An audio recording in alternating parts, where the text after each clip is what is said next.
Me parece que esto no es Kansas, ¿sabes?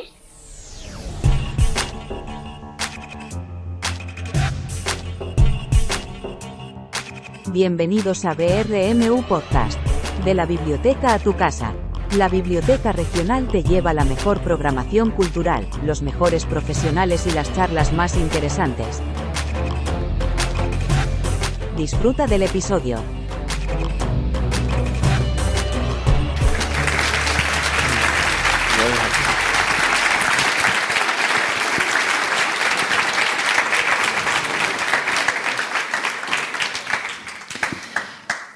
Muy buenas.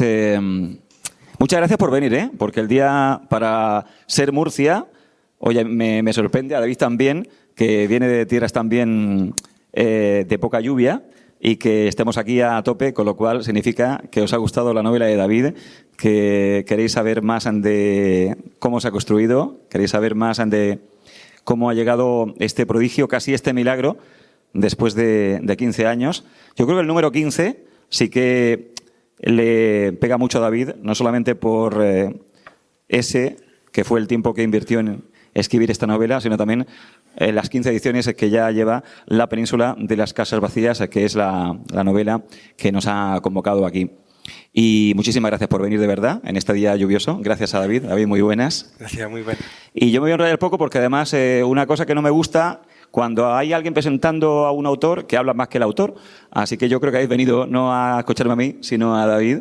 Así que voy ya al lío con esta novela que a mí me sorprendió el hecho de que te costara tanto escribirla, 15 años, porque es una novela con un aire clásico de este tipo de novela de la gente del siglo XIX que invertía tanto tiempo en hacer una obra monumental. ¿Por qué tanto tiempo, David? Bueno, antes que nada, gracias por acercaros hoy aquí. Encima lloviendo, que no es muy normal tampoco aquí en Murcia, ¿no? Como en Jaén, no llueve demasiado. Y es un impedimento más, así que os lo agradezco, que me siento muy arropado. Sobre todo cuando voy a una ciudad que no conozco mucho. Estuve una vez aquí y ya está, porque no he tenido más tiempo con tanta gira y la gira de investigación tampoco pude quedarme muchos días aquí. Así que muy bonito en una ciudad que no es la mía y que no conozco, que se llene la biblioteca. ¿Qué me preguntaba? Sí, ¿por qué 15 años? Ah, sí. Pues 15 años, sí, empecé en 2009. Quería contar la historia que mi abuelo me contaba sobre el pueblo, hacer con ella, tenía un fajo de folios con su historia y decidí hacer algo con ella. Entonces quería crear un Macondo íbero, como 100 años de soledad, pero a lo nuestro. Yo había leído solo las primeras 20 páginas de 100 años de soledad y lo aparqué porque quería hacer algo muy similar, para que no me contaminara. Y esa era la idea, pero como las editoriales no me publicaban, pues cada año y medio le añadía algo nuevo al libro. El realismo mágico era más intenso y leía referentes de libros de realismo mágico de otros países. La geografía la hacía más exacta y me mudaba a ciertos lugares para conocer mejor esas regiones. Y a los 8 años meto la guerra civil, por ejemplo, que yo no, al principio durante 8 años no existía casi la guerra, solo estaba de fondo. Pero ahí me doy cuenta y digo, tengo tantos personajes que si los esparramos por toda la península, voy a poder contar a través de su mirada los diferentes sucesos de la guerra civil. Entonces el kit de la península está en el tiempo que le he dedicado, ¿no? Y no un tiempo lineal, sino termino de escribir 800 páginas, lo llevo a la editorial, me dice que no y vuelta a empezar. Eso ha sido una constante en mi vida durante 15 años. Ahora estoy contento de todos esos portazos editoriales porque han hecho que mejore el texto, pero nunca estuve contento antes. Que también una cosa que me llamó mucho la atención es que esta novela, este novelón, hubiera tenido tantos rechazos editoriales. Y sin embargo, tú dijiste, voy para adelante porque confío en esta historia, voy a sacarla adelante. O sea, tú dijiste, por narices, que yo voy a hacer una novela que perdure y la voy a publicar. Me la echaban para atrás por muchas cosas. Porque el realismo mágico ya no vende, me decían, que se vendió en su época ya no. Porque todo el mundo ha escrito sobre la guerra civil y otra novela más sobre la guerra civil no hace falta en este país. Por ser demasiado guapo, siempre había un problema. Y al final, cuanto más me decían que no, yo más me encabezonaba, porque yo sí que veía que se podía contar toda la guerra en clave de realismo mágico, porque lo había hecho Günter Grass con el tambor de hojalata, con la historia de Alemania, y tenía otros referentes y yo lo veía posible. Y veía en el mercado libros que contaban traumas de otros países, de Georgia, por ejemplo, y que se vendía aquí. No podemos escribir nosotros uno sobre, ¿no? Entonces fui muy cabezón. Ya salió bien. ¿Y cómo llegas a Siruela? ¿Cuándo te dice la editora, oye, David, esta novela te la tengo que publicar yo, como se te ocurra ahora irte con otra editorial, vamos a tener un lío? Siruela apareció no hace mucho, hace 1 año y medio o así. Le llegó el manuscrito al editor y a los 3 días me lo quería comprar. Pero yo acababa de firmar con un agente y quería investigar pues también otras editoriales, no solamente irme ya con la primera que me dice que sí. Pero investigué y vi que le había pasado lo mismo a Irene Vallejo con El infinito en un junco, que el mismo editor se había enamorado y a los 3 días le había comprado la novela. Y yo decidí que quería ser el nuevo Irene Vallejo. Digo, si tengo el 5% de suerte que ella, me va a ir bien. Y ahora le tengo mucho cariño a raíz de habernos conocido. Entonces fue un acierto firmar con Siruela porque son experimentos que pocas editoriales se pueden permitir. A ver cómo explicarlo. Esto fue un salto al vacío. El día antes de que saliera, el editor me dijo, estoy muy nervioso porque esto va a ser una F, o fracaso o fama, pero no va a quedar en otra cosa. O sea, o nos pegamos un ostión o se va a leer mucho, ¿no? Y ellos era una apuesta muy grande por su parte. Y ese tipo de apuestas, editoriales más grandes, a lo mejor me habrían solapado otros autores de la casa, ¿no? Si llego a publicar con Seix Barral, pues probablemente luego sale una de Rosa Montero, de Muñoz Molina, que como yo no soy famoso me hubiera tapado. Por muchas circunstancias, Siruela fue genial que publicar con ellos porque no podría haber ocurrido este boom con otra editorial, yo creo.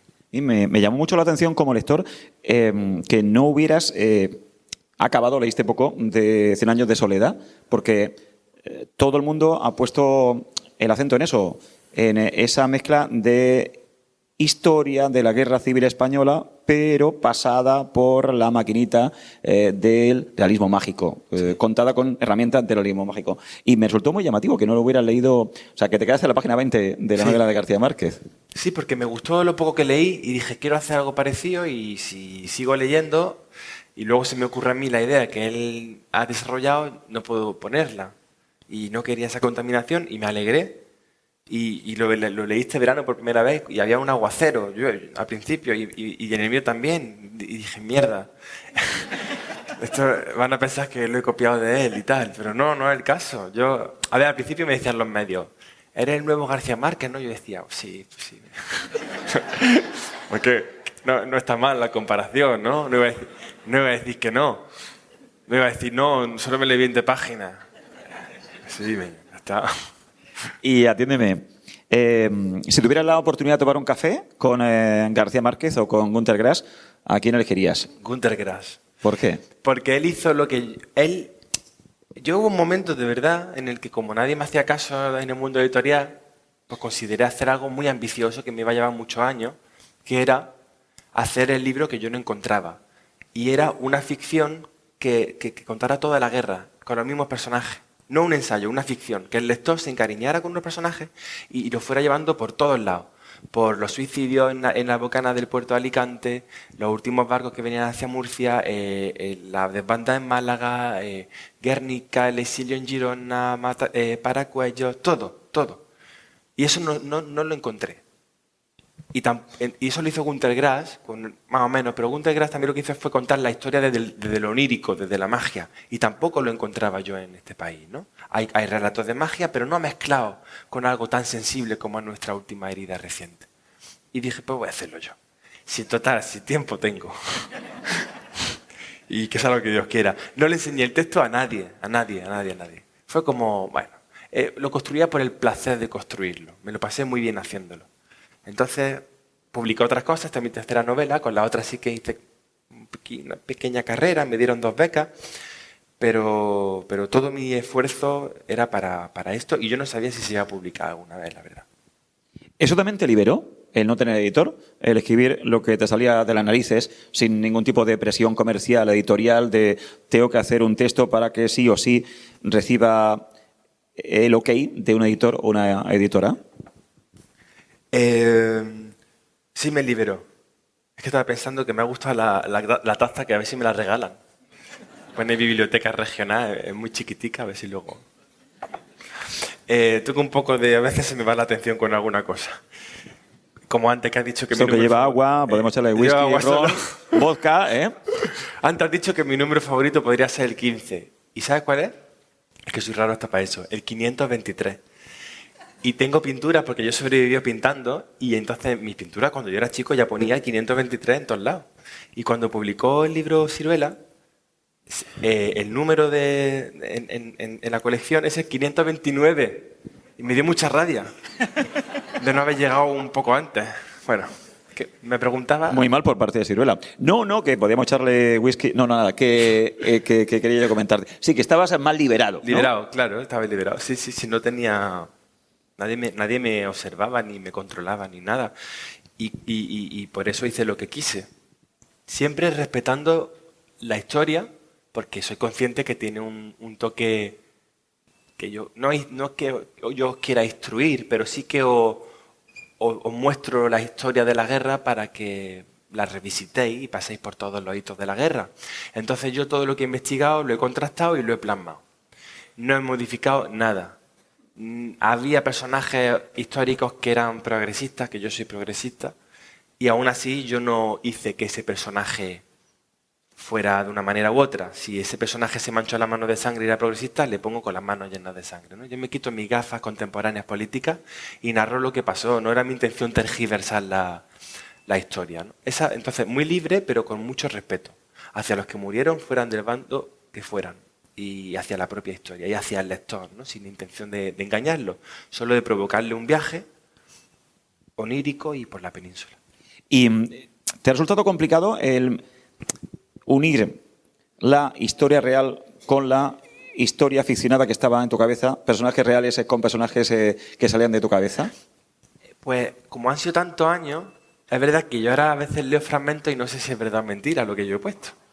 Por ejemplo, el otro día una señora en Bilbao me dice, con mucho ímpetu, delante de mucha gente, me dice: oye, eso de que en tu pueblo crezcan acelgas cuando viene la guerra, ¿eso es verdad? Digo, no, criaturica, no es verdad. Dice, ¿y las tijeras abiertas que ponen encima del vientre cuando alguien muere? ¿Eso es verdad? Y yo le tuve que decir que no, pero luego resultó que sí, que era verdad que se hacen en unos pueblos de La Mancha, pero en el mío no me sonaba y dije, tampoco es verdad. Y va la mujer y tenía una memoria y me dice, entonces, sí es verdad lo de que pintáis la casa entera de negro cuando se muere alguien. Y ya le tuve que decir, digo, eso sí es verdad. Es mentira, pero es que la pobre no me va a comprar el libro. Y luego otra gente preguntándome, ¿existen las chuzas?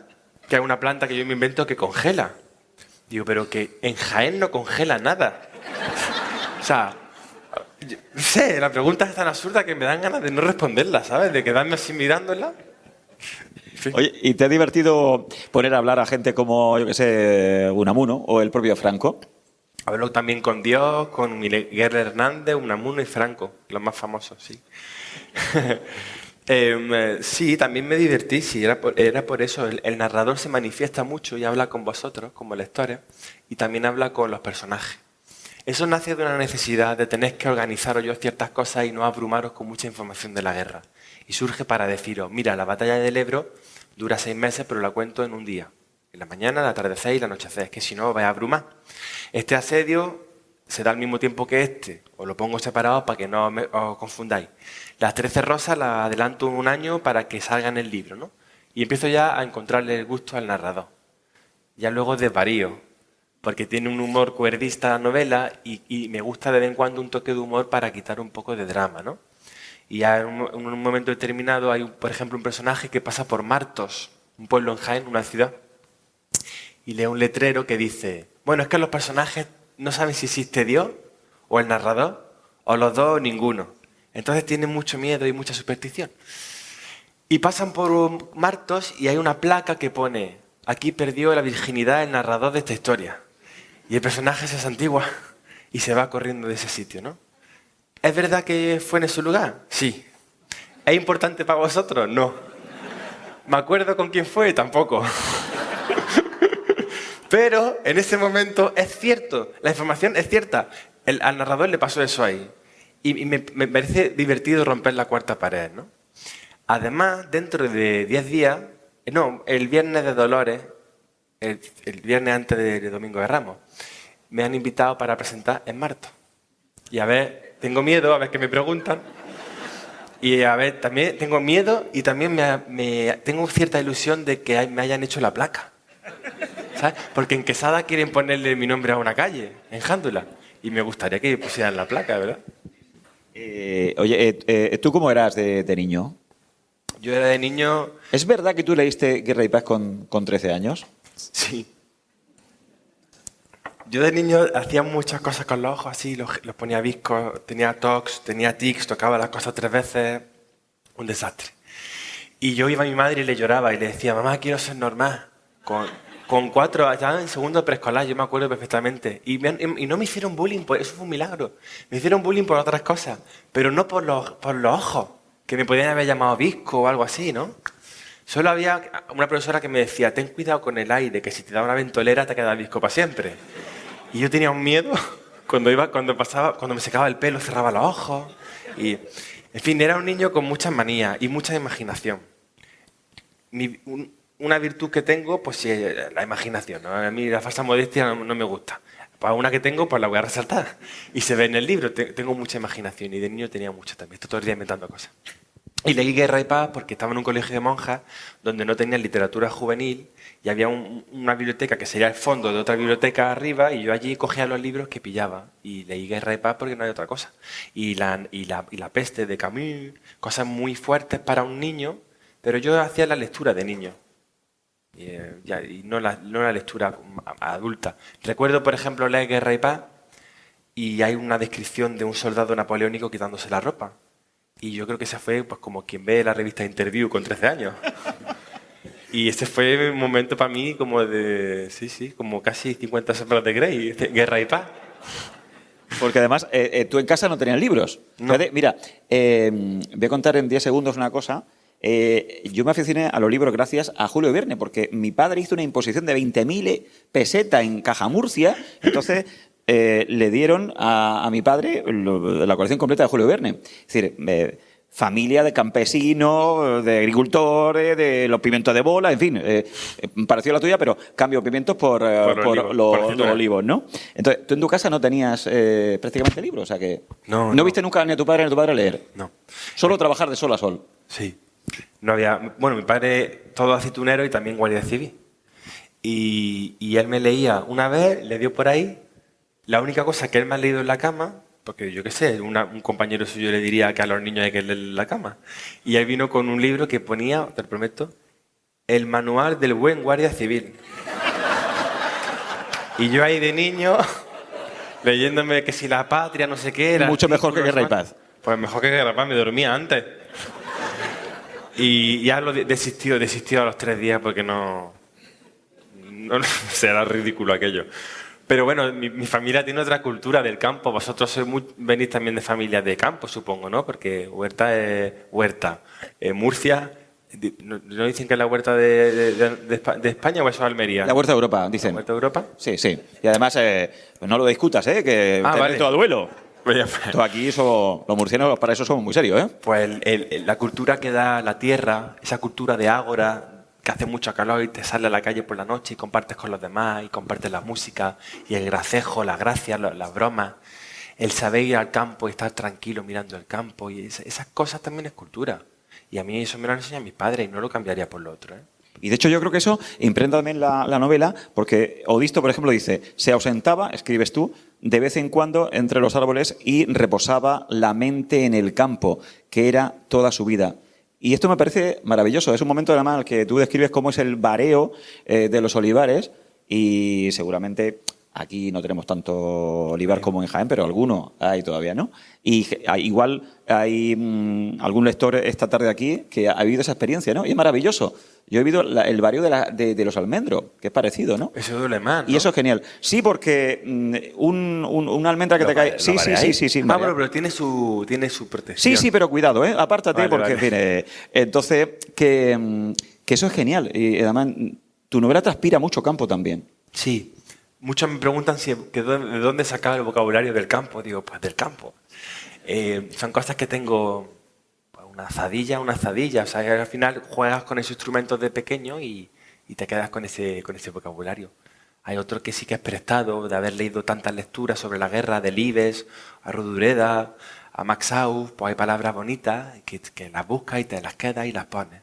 Como lúnula, que es el blanco de la uña, o conticinio, que es el momento de la noche en el que todo está más tranquilo. Son palabras que vas encontrando y que son joyas, ¿no? Y de vez en cuando pone una. Pero las del campo son mías. ¿Y con qué personaje de tu novela te quedarías? Con Franco. Era un hombre muy noble, muy bueno. Muy alto, con una voz muy grave. de actor de no, teatro. Bueno, con Franco no. ¿Con quién me quedaría? Pues me gusta mucho el personaje principal, Odisto, porque es un hombre que solo se debe al campo y que no quiere meterse en política y ni irse para un lado ni para otro, ni coger un arma en toda la novela. Me gusta mucho los niños. El ciego, hay un niño ciego y otro que es un lazarillo. Esos dos me gustan mucho. Son muy inocentes y el Josito me tranquiliza. Yo supongo que soy José. Siempre hay un personaje en el que te refleja. Y a él le pongo un novio guapo y eso, pues... De hecho, hay un momento que es maravilloso, que es el primer encuentro sexual entre José y Jacobo. Eso lo hay por aquí, pero no lo encuentro. Pero es genial. Es genial. Ellos son primo hermanos, pero no os preocupéis que no van a... Lo he encontrado. Lo he encontrado. ¿Lo has encontrado? No cruzaron palabra. Dejaron que sus cuerpos hablaran. A mitad de la danza, el fuego del olivo se consumió, así como el incendio de la iglesia del pueblo. Hay un momento Está muy chulo en el que esto, se van a un monte y tienen sexo por primera vez. Bueno, yo he puesto un romance, es una novela total, vas a encontrar muchos romances, muerte, nacimiento, gastronomía, orografía, humor, drama, de todo.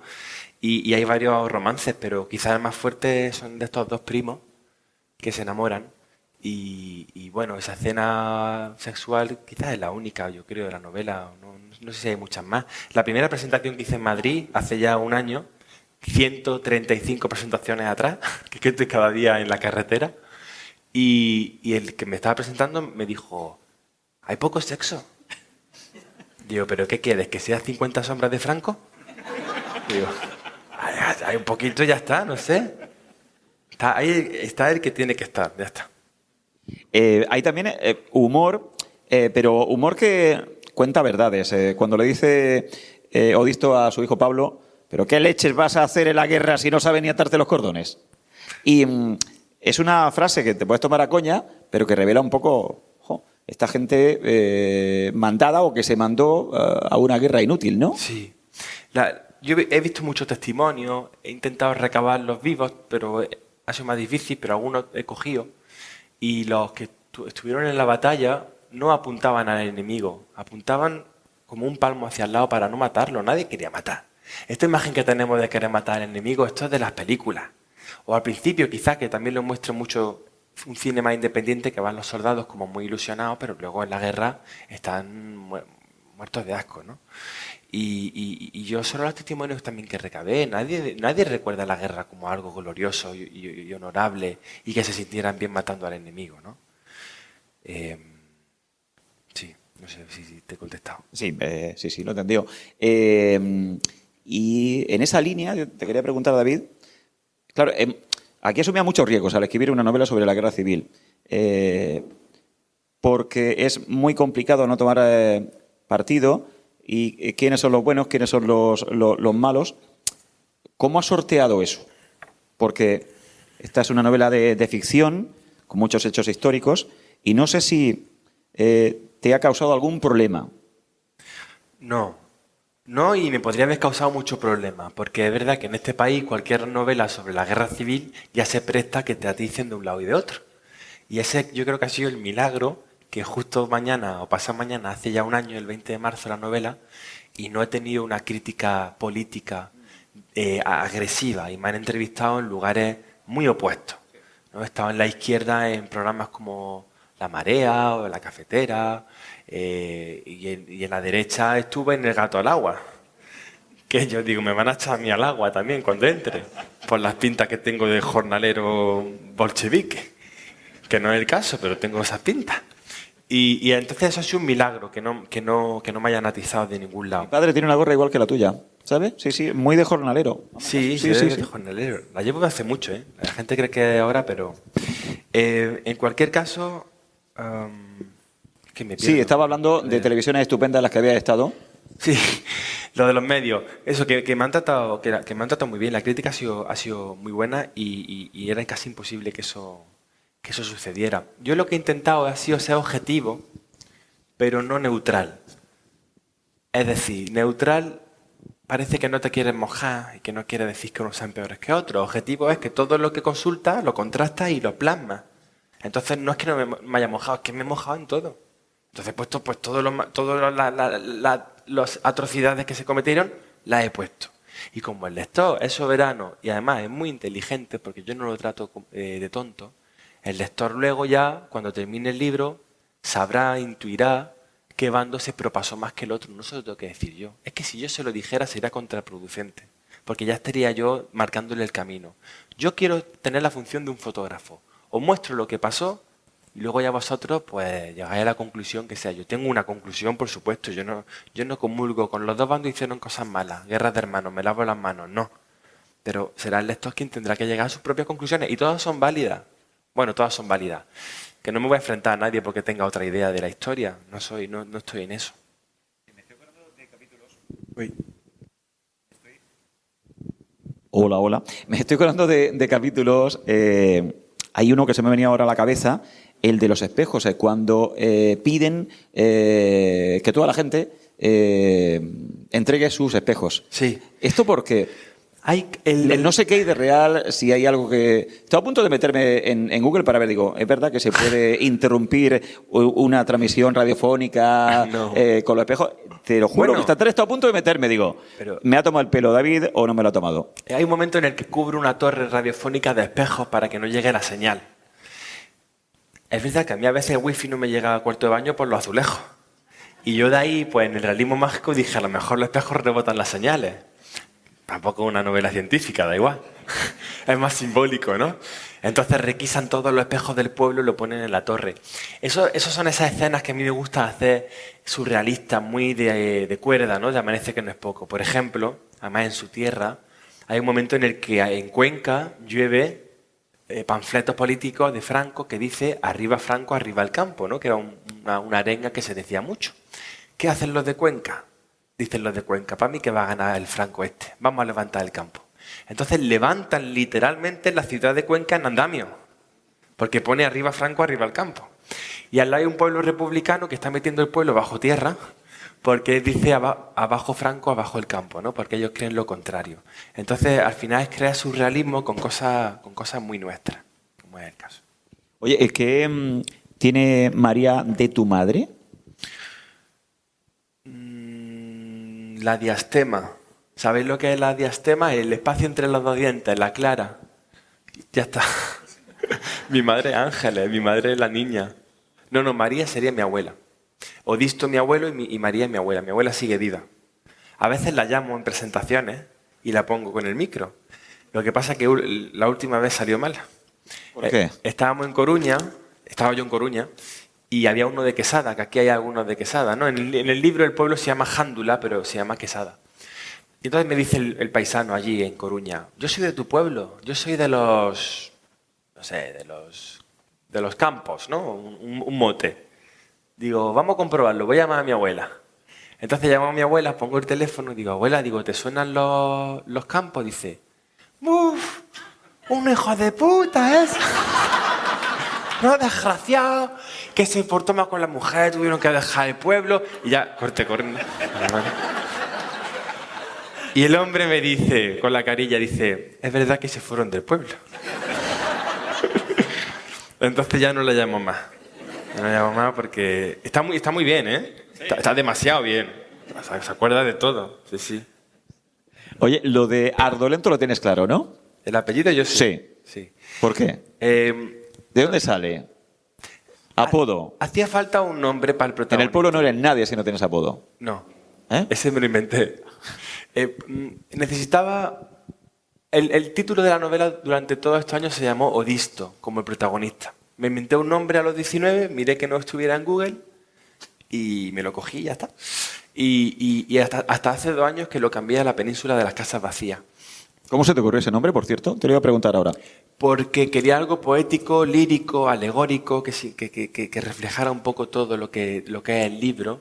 Y yo creo que si en algo nos podemos poner de acuerdo los españoles es que después de la guerra la península se quedó con muchas casas vacías. Ya fuera por bajas, por exiliados, por enfermedad, por rencillas, ¿no? Entonces me parece un título bonito. Y luego le puse un apellido a última hora también, porque vi que en 100 años de soledad sí ponía un apellido, ¿no? Los Buendía, creo que era y tal. Digo, voy a inventarme un apellido. Y se me ocurrió lo de Ardolento. Oye, ¿es verdad que tiene una especie de toque que hace que, por ejemplo, si llegas a las 2 de la mañana a tu casa de un viaje, lo ordenes todo y si no, no te vas a la cama? ¿Y eso de alguna forma te ha ayudado a escribir esta novela? ¿Pero tú cómo lo sabes? Porque yo me he investigado sobre tu vida privada. Pues sí, sí. Y tus manías y tus costumbres. Yo llego a mi casa y lo primero que hago es pues deshacer la maleta y ponerlo todo en su sitio, aunque esté cansadísimo, aunque no haya dormido el día anterior. Es verdad que tengo el TOC ese de chico, el TOC siempre está ahí. Y ahora ha evolucionado y ahora lo puedo llevar a la creatividad. Entonces pues me obsesiono con una novela y la estructuro muy bien. Tiene 4 partes, 30 episodios cada parte, el mismo número de páginas. Los episodios suelen tener el mismo número también de páginas. Y eso me ayuda mucho. Organizo bien el material. Ya os puede gustar más o menos, pero he intentado trabajar mucho para daroslo muy organizado. Insisto, porque la idea de contar toda una guerra podía o puede asustaros así de primera. Oye, ¿cuándo notaste que la novela funcionaba? Yo recuerdo una compañera de la radio, Alicia Parra: Gregorio, tienes que leer la novela esta, que esto es la leche, que tal, tienes que leer a Oidocles, tienes que tenerlo en tu programa. ¿Cuándo tuviste que, oye, igual esto funciona? Después de 15 años igual esto ha merecido la pena. Cuando me agregó a Instagram Kiko Matamoros. Eso no te lo he dicho antes. Me estoy acordando ahora que lo hizo y dije, ya soy famoso. Y mi amigo me decían, ya no puedes hacer nada más. O sea, ya a partir de aquí todo es ya cuesta abajo. No, eso fue después. Eso fue en Navidad. Me agregó, o me dio me gusta algo de la novela. No, me di cuenta en Navidad cuando... Me voy dando cuenta pocas veces, poco a poco. En la Feria del Libro fui la persona que estuvo más días firmando y no me conocía a nadie. Y entonces me dice uno, ¿cuántos días has firmado? ¿Cuántas horas? Y yo, 26. Dice, joder, que ha superado a Julia Navarro. Dice, no se lo diga. Que no le gusta que se lo digan, que ella quiere tener el récord. Y coincidí con ella en una caseta, estuve a punto de decírselo. Pero dije, voy a dejarla ahí, vaya que me echen más de ojo o algo. Y no, pues ahí ya te va dando cuenta, porque claro, no conoce a nadie. Conocía a 4 personas y 2 años antes estuve con mi anterior novela que vinieron 4 amigos míos porque luego le invitaba a una cerveza. Que estuve ahí en el kiosco viendo todo pasar. Y en Navidad explotó. Porque en Navidad me llamó Joaquín Sabina, Ian Gibson y Iñaki Gabilondo. Yo no los conocía ninguno de los 3. Pero se leyeron el libro y tuvimos un contacto y eso. Y la lista de Babelia, como la mejor ficción para los críticos del año, pues ya explotó todo. O sea, no teníamos ejemplares, se acabaron y sí, ahí ya se notó. Y hay película en marcha, ¿no? Sí, serie. ¿Serie? Sí. Cuéntame.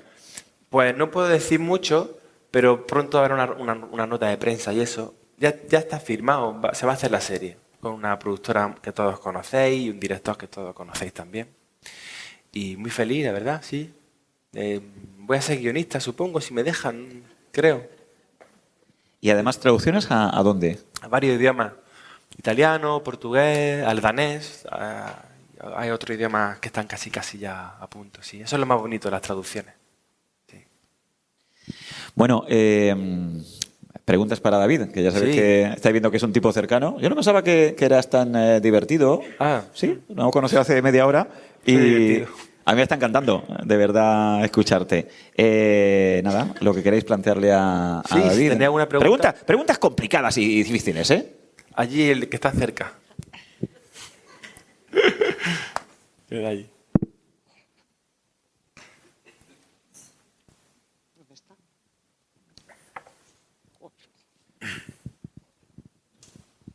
Me voy a poner las gafas, no lo veo. Hola. Hola. Yo casi me estoy terminando tu libro y tenía, yo creo que son 3, se me han ocurrido 3 preguntas. En el primer tercio, la primera mitad, hay un uso muy prolijo de sinónimos fuera de uso, pero lo utilizas con mucha frecuencia. Obliga a coger el diccionario más de una vez.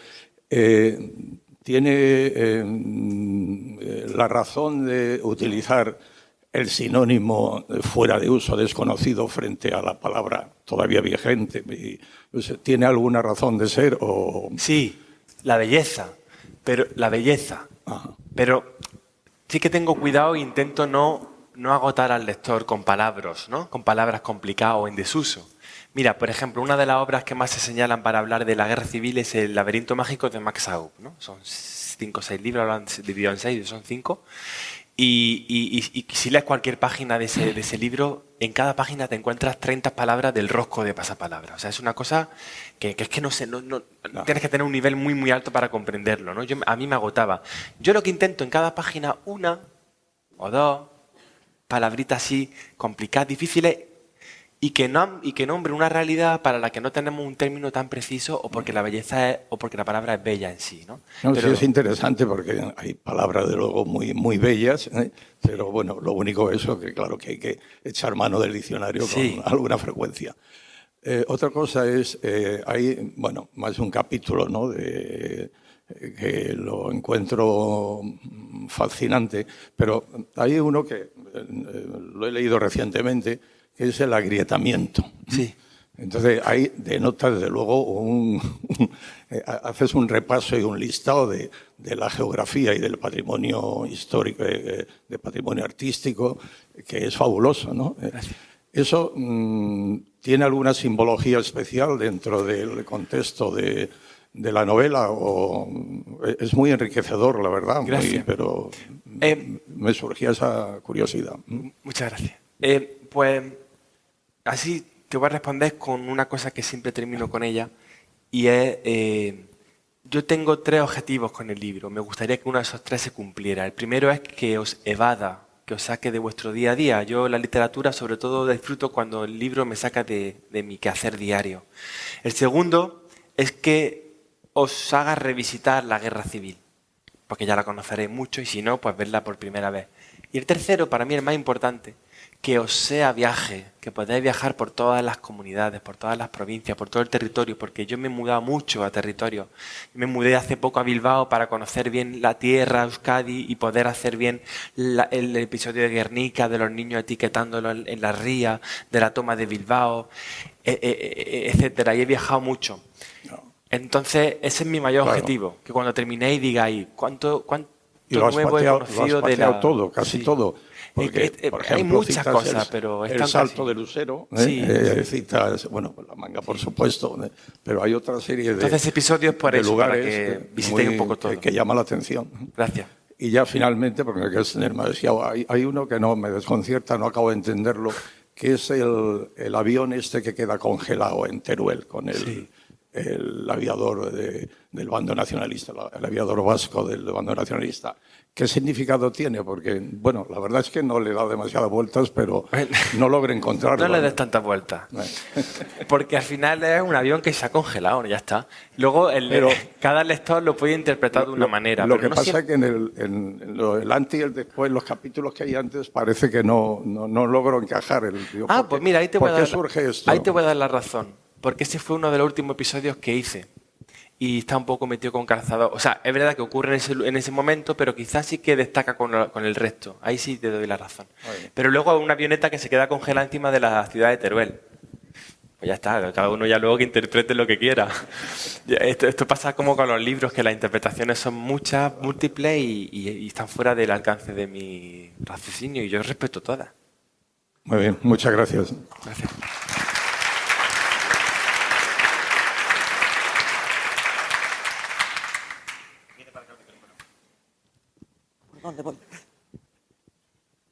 Aquí. Hola, buenas tardes. Resulta que yo soy de Bulla. ¿De? De Bulla, que es el pueblo donde está el Salto del Lucero. Vale. Y hablándolo allí con unos amigos, sobre todo unas chicas que tienen una librería, que tiene un nombre muy poético, Librería en las Nubes.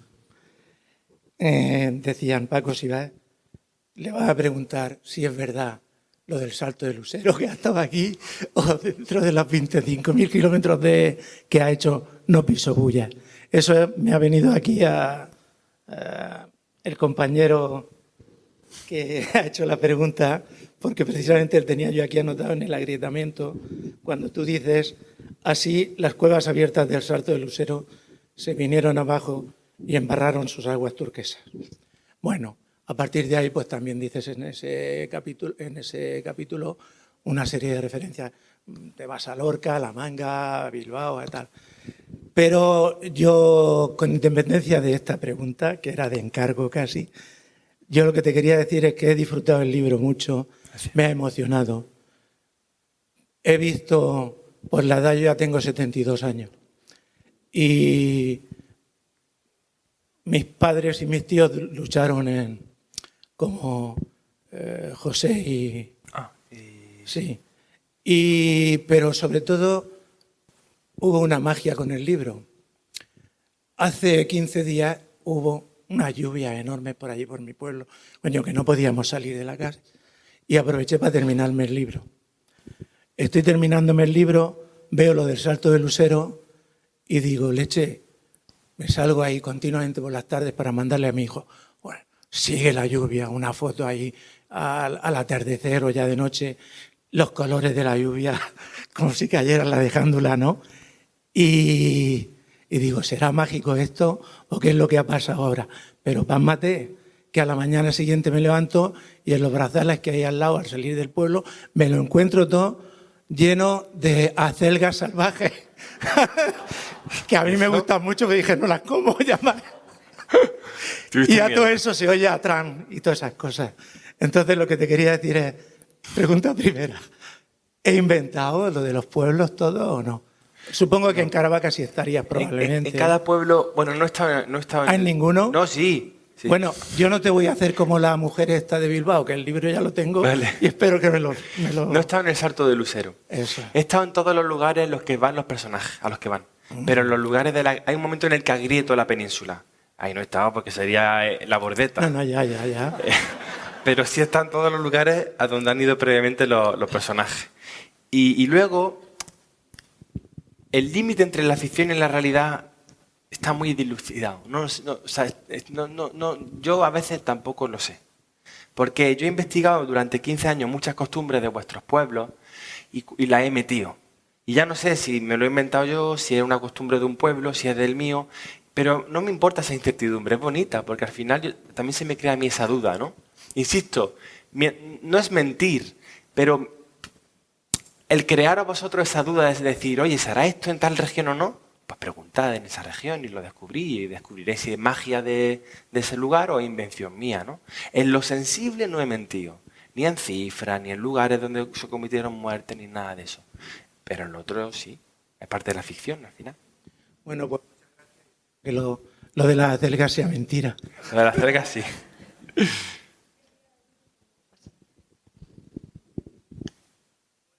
Buena. Sí, Sí.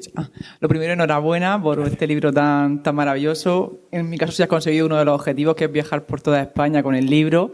De hecho, investigar después. O sea, cuando el libro te viene una nota de prensa en La Voz de Galicia, a mí me gusta mucho el tema de la guerra civil, hago teatro sobre ese tema.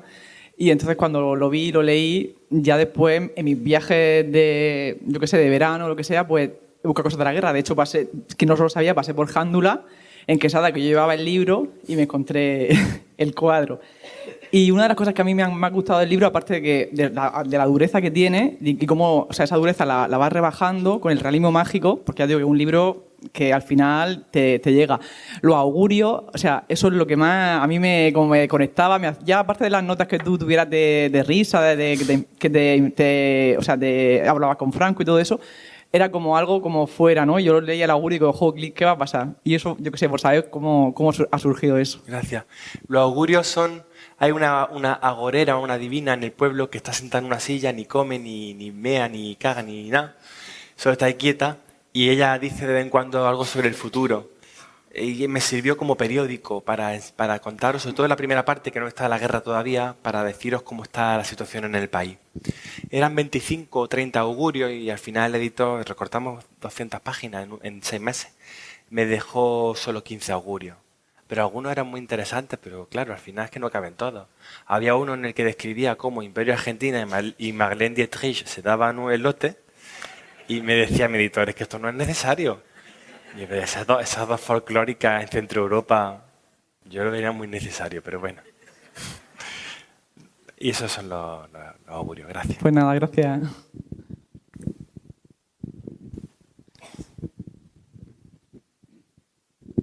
Hola David, Hola. Yo soy el que te escribió esta Navidad, esta reseña en la que diferenciaba la objetividad y la neutralidad y tú ¿sí? me respondiste con el audio.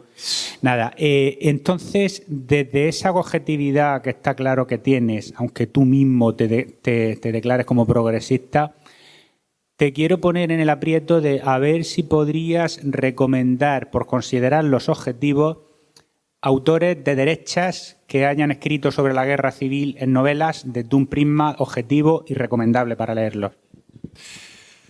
Ay. ¿Alguna pregunta más? Mira, Chávez Nogales no se casaba tampoco con una ideología u otra, no se puede decir que fuera un hombre de izquierda ni de derecha, casi más conservador que progresista, yo creo. Y él hizo un trabajo estupendo en A Sangre y Fuego, maravilloso. ¿Alguna pregunta más?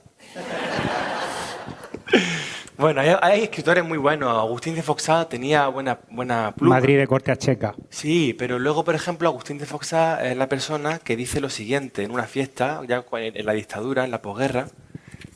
Él era muy dicharachero y dice: hagamos de España un país fascista y vayámonos a vivir al extranjero. Es decir, era consciente de que lo que estaba haciendo Franco no era simplemente lo mejor para el país, ¿no? Sino que eso lo perjudicaba y que su vida sería mejor en el extranjero, no en un país fascista. Cualquier escritor que frivoliza así de esa manera con la salud de su propio país, por muy buena letra que tenga, me cuesta hablar de él bien. Pero te lo digo que sí, que él escribía bien, de corte a checa, pues lo leí y es una buena lectura.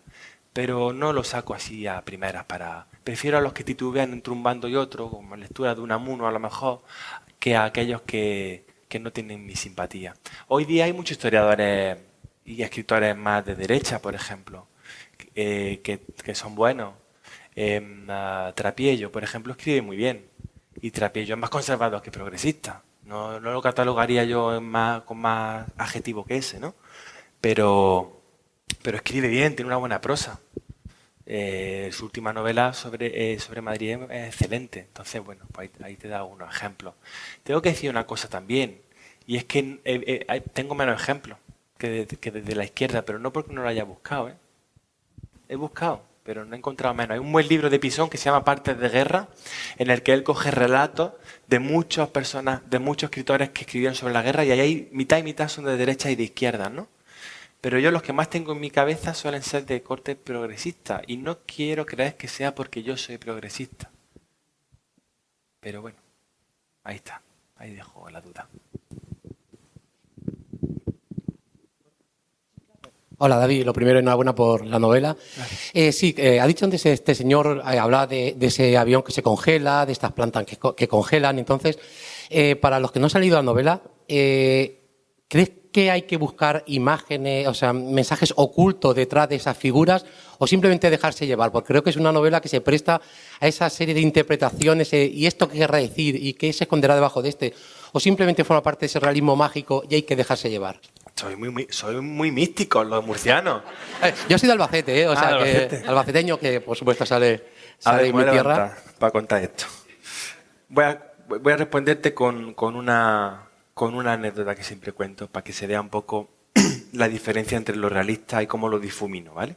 Y además para que veáis cómo me ha ayudado a mí el que haya tardado 15 años, ¿no? en escribirla. Yo voy a escribir sobre, por supuesto, cuando empiezo yo no quiero hablar sobre la guerra civil. Solo está de fondo. Pero de fondo quiero nombrar el Guernica, la creación del Guernica.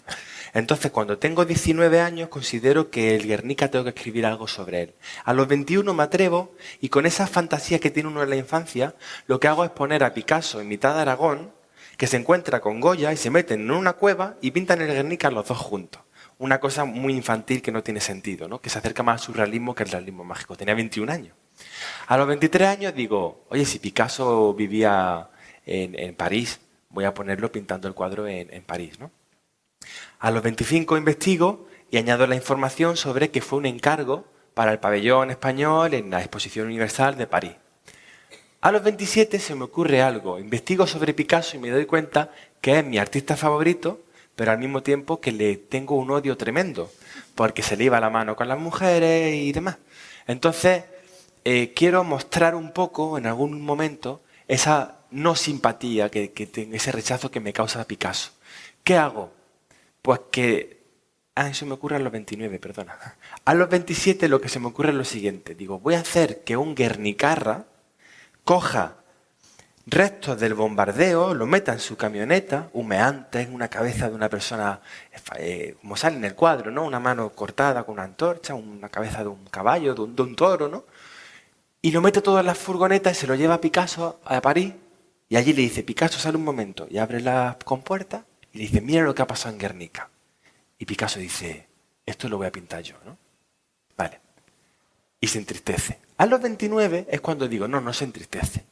Picasso se alegra porque ve que va a alcanzar la mortalidad gracias a esa pintura, ¿no? Ahí dejo el episodio. A los 31 digo, pero se tendrá que entristecer a alguien. Entonces se me ocurre que esté con un amigo suyo. Investigo y era amigo de Brassai, el fotógrafo, que yo creo que era más noble por su trabajo y por cómo reflejaba las ciudades y las personas y los ambientes. Total, que Brassai ve también el horror que le trae la camioneta y él sí se pone a llorar. Se sienta, se pone a llorar. A los 33, mi última revisión, digo que se seque las lágrimas con algo curioso. Y entonces hago que se saque papel fotográfico del bolsillo, como el de la Polaroid, y se seca las lágrimas con ese papel y lo tira, ¿vale? Ya no puedo reescribir más el libro. Pero si me dejaran otra vez, ahora que tengo 35, lo que haría sería que de ese papel fotográfico que le deja en el suelo, como ocurre en las Polaroid, que empezara a surgir imágenes y que aparecieran las imágenes reales del bombardeo de Guernica, ¿no? Así he construido la novela. Ha sido como crear una cebolla. No se me ocurrió el primer día todo. Picasso en París, el Guernicarra se lo lleva allí, Brassai con eso. No, ha sido el proceso de decir, nadie quiere la novela, voy a reescribirla, tengo que mejorarla. Pero no mejorarla para el lector, que ni siquiera me está dando la oportunidad de leerla, sino mejorarla para mí, hacerla más atractiva, más fuerte, que tenga más mensajes detrás, que haya más crítica, más alegoría, que el realismo mágico no sea simplemente como que aparezca un fauno, como en el laberinto del fauno, ¿no? Sino que tenga que ver con una costumbre nuestra o con algo nuestro. Que el que sea de Navarra, cuando pase por ahí uno de los milicianos, se dé cuenta, diga, hostia, es que hablan los de ahí como yo hablo, ¿no? Y en eso he trabajado mucho todos estos años. Y yo miro hacia atrás y también me sorprendo. Digo, ¿pero de dónde has sacado tú la paciencia? ¿No? Y la constancia para estar 15 años. Pero es que yo nunca supe que iba a tardar tanto. Yo siempre estaba convencido que publicaba ya. Yo tenía a mis amigos cansados de brindar con ellos cada año y medio, de registrarlo y decirle, ya sale la novela. Yo iba a correo en mi pueblo, me presentaba todos los premios, y yo iba, antes que no se podían mandar por internet, hace 10 años, 12 años, tenías que mandarlo por cuadruplicado, a una cara y encuadernado. 800 páginas. Pues yo iba con una caja y le soltaba la caja allí a mi amiga de correo, ya era mi amiga. Digo, toma. Dice, pero si esto te va a costar 100 euros enviarlo. 50 pavos te costaba. Sí, más, 80 o así. Y me decía, ¿y esto para qué premio es? Y yo, pues para el premio Planeta. Y ella, hijo mío, ¿no te puedes presentar el premio de la caja rural? Digo, no, para el Planeta. Y a la semana siguiente, otra caja. Para el Primavera. Para el Biblioteca Breve, para el Herralde. Y me gasté mucho dinero. De hecho, los que más han ganado, a mí todavía no me han pagado. Los que más han ganado han sido los copisteros de mi pueblo, por ahora. Pero bueno, si me llegan a decir, va a tardar 15 años, pues hago otra cosa. De hecho, ya la última vez, hace 2 años, dije, ya está.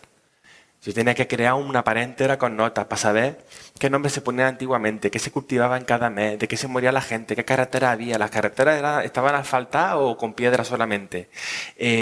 ¿Cómo eran los uniformes? Franco en el 37, que era coronel, cabo, porque ascendían los grados cada semana. Las provincias, Toledo, que era parte de Madrid o no, y Santander existía, y todas esas cosas las tenía en un muro enorme en mi casa. Y yo ya estaba harto de hacer muros. Entonces dije, si esta vez no sale, ya me retiro y hago otra cosa, ¿no? Pero bueno, ya está, no os canso más.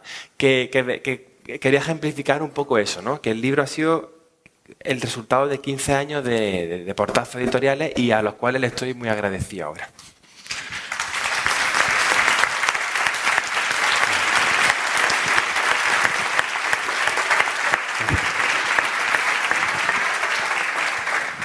Muy buenas tardes y muchas gracias, David, por venir a Murcia. Y yo, fíjate, siendo yo profesor de historia, pero en vez de incidir en la guerra civil, incidiría en algo que me ha llamado muchísimo la atención. Y era cuando tenía conversaciones con mi bisabuela de la Huerta, porque utilizas un vocabulario muy rural, con algunos conceptos que yo creo que incluso ya son prehistóricos. Es que también somos primos hermanos, los murcianos y los jienenses, ¿eh? Tenemos la vocal igual de abierta. Sí. Y realmente parece como un poco me recuerda a Miguel Delibes, como si un campesino hubiese escrito una novela. Pero yo sé que tú has estado viviendo en París. Mira, sí. En una metrópoli. Sí.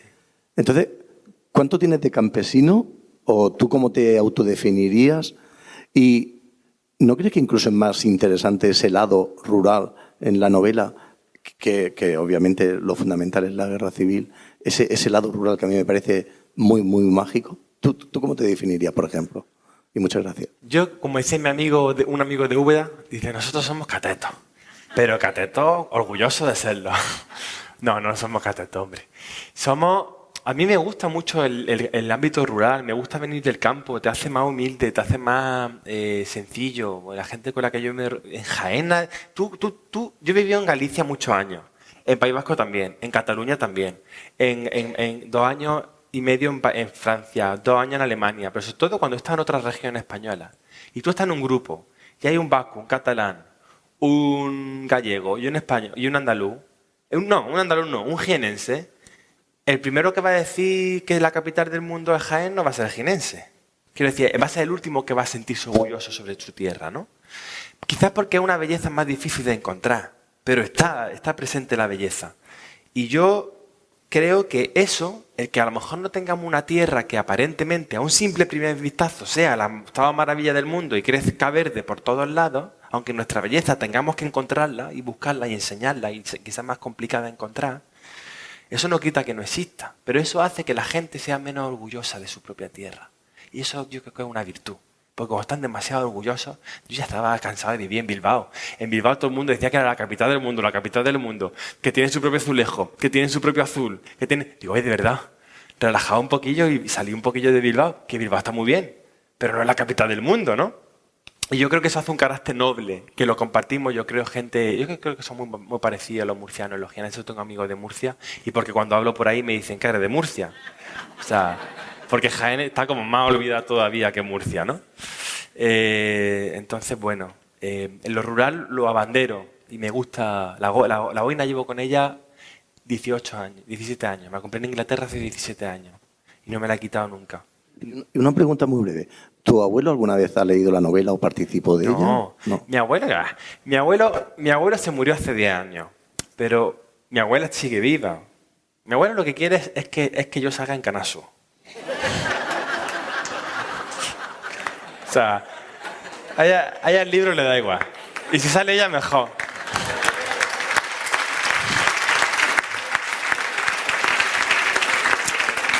Pero es que verdad es que no leen, no tienen ese hábito, entonces le da igual. Pues estás contenta de que sale su nieto, de que salga en Canal Sur, pues sí, pero poco más. Ahora me va a hacer un programa Canal Sur dentro de 10 días.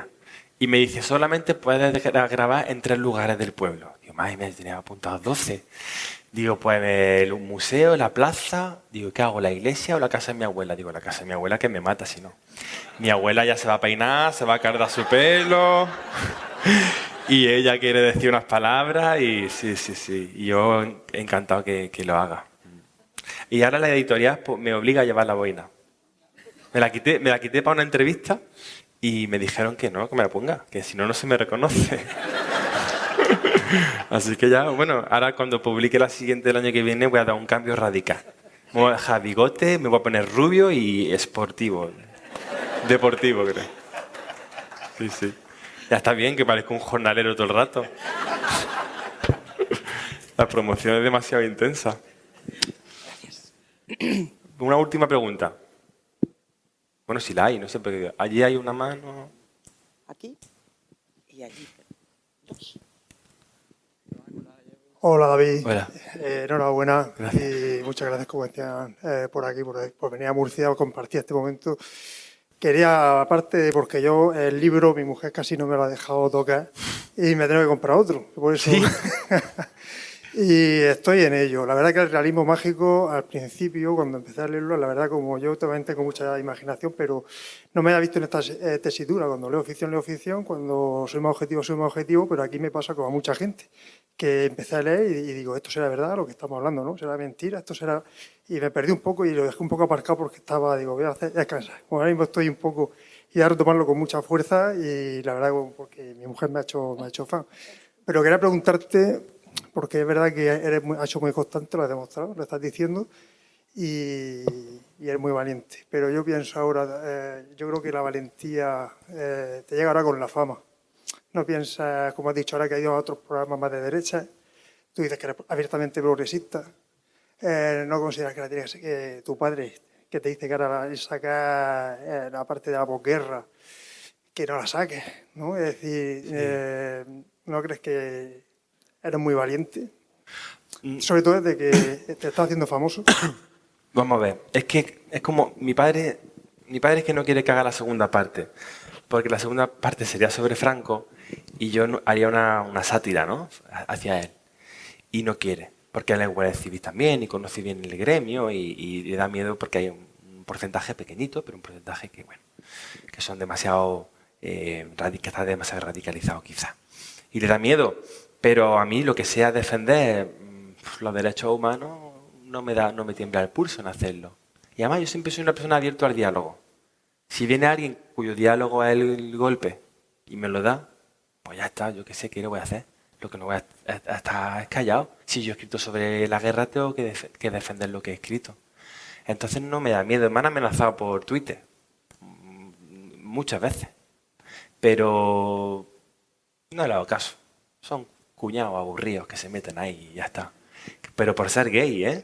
Por ser gay y que soy un producto de Pedro Sánchez, yo no lo conozco. que me ha creado el grupo Prisa cuando yo no sabía si iba a salir en El País el día anterior, no lo sabía. O sea, en la primera reseña nos sorprendió a todos. Sí, sabíamos que iba a salir en El País, pero decíamos, ¿qué dirán? ¿Nos criticarán o no? O sea, no teníamos ni idea, ¿no? Entonces, bueno, pues que sea lo que Dios quiera. Ya está, si es que está matado. Yo voy a seguir escribiendo.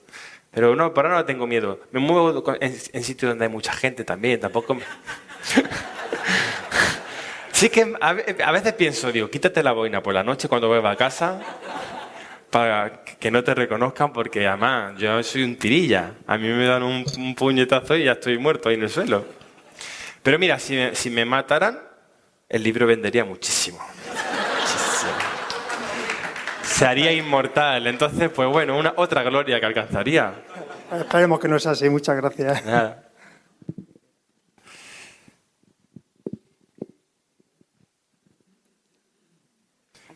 ¿Qué hora es? Un momento, venga, una última. Dándole el micro. Que quiero comer vuestra gastronomía. Tengo mucha hambre. Solo una pregunta. Sí. Desde el principio, ¿por qué es Iberia? ¿Por qué nunca fue España? Al hablar de la guerra civil, ¿por qué nunca planteaste...? ¿Dónde está? Allí, vale. Ya te veo. No, si las tengo. Vale. ¿Que por qué Iberia? Porque desde joven me obsesioné con Saramago. Leí todo hasta los 19 años, todo lo que había publicado hasta entonces, y me gustó románticamente decir que era de Iberia. Y me prometí en ninguno de mis libros, relatos, decir nunca España ni Portugal, solo Iberia. Para este libro me costó, porque es una cuestión puramente española, políticamente española y socialmente, pero aún así lo hice, por respetar mis principios y tal. Y ahora sí que soy militante iberista. Creo que Iberia es la solución a nuestros problemas, una de ellas. Pero bueno, no voy a dar ahora aquí el meeting. Pero bueno, lo he discutido mucho ahora amigo Ian Gibson, Pilar del Río, y charlamos sobre Iberia. Y bueno, Gabilondo también apoyaba la idea. Nos parece ciencia ficción, pero ciencia ficción también es seguir sin cambiar las cosas y estando los unos friccionados con los otros.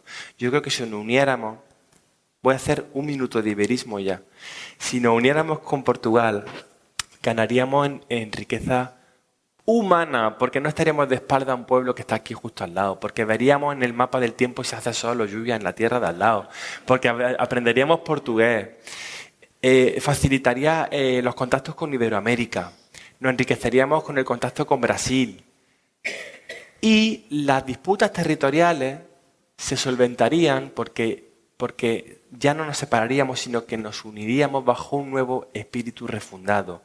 Hay ciertas regiones en este país que no quieren, que no se ven, o ciertas personas de esas regiones, mejor dicho, que no se ven bajo estos símbolos que tenemos actualmente. Pues una solución podría ser hacer un nuevo símbolo en el que nos viéramos todos.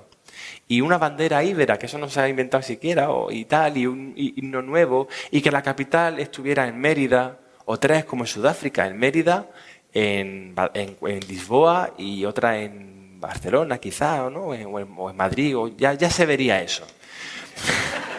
No me pongas nervioso. En Mérida. Gracias.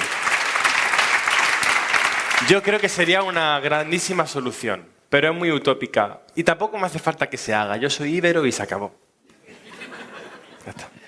David, muchísimas gracias. Nos ha encantado tenerte y yo creo que, en fin, el aplauso es unánime de toda la gente, ¿eh? Nos ha encantado tenerte aquí esta noche en Murcia. Gracias.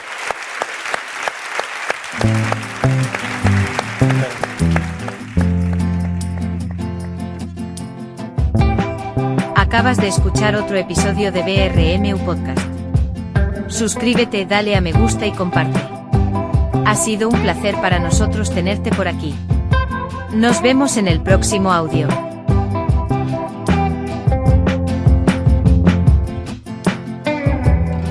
Presiento que este es el comienzo de una hermosa amistad.